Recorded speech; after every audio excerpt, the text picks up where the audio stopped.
This is Victoria Hales and Rachel Batty. Hello, and welcome back to News of North Carolina. Many people are aware that obesity is a complex issue in the United States, but what you may not be aware of is that rates of obesity and overweight have tripled among children and adolescents over the past 3 decades. These increasing rates can contribute to chronic health conditions in the children of our nation. North Carolina reflects these national trends with 31.4% of children that are considered overweight or obese. In order to find a solution to this rising problem, we must go to where children spend the majority of their time, school.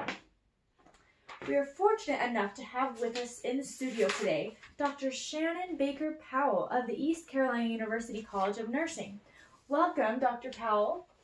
Hello. It's good to have you here. Oh, it's good to be here. Thank you. Now, we were made aware that you recently published a study in October analyzing school nurses' role in helping intervene with the obesity in children.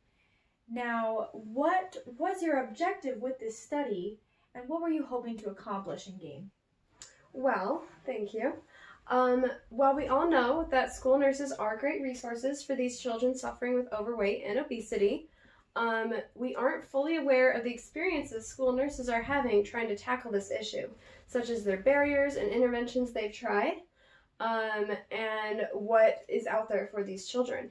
So we formulated this study to explore these problems and options and what we can do for these children within the scope of school nursing. Perfect. Now, what was it that you did find, and what were your methods of experimentation?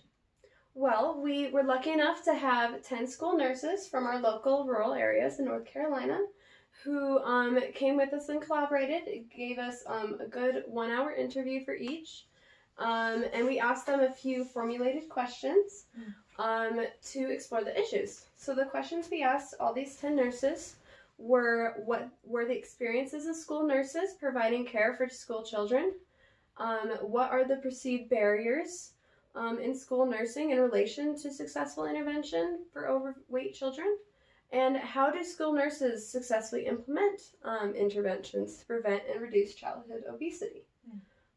So after these questions and our interviews, we had some really interesting insights. So some things we found were the trend of time.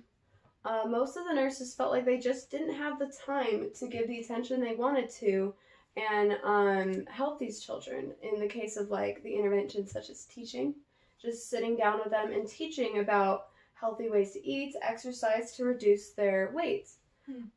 Related to that, the nurses felt like they had too heavy of a workload.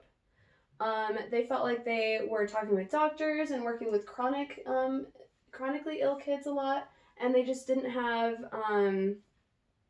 this heavy workload caused them not to have time to really help these children and give them the care they need. They also felt like they had a lot of administrator pressure, actually. The school administrators tried to reduce the time that they took kids away from the classroom, which meant less time, of course, that they could be in the nurse's office talking and working out the issue. Exactly.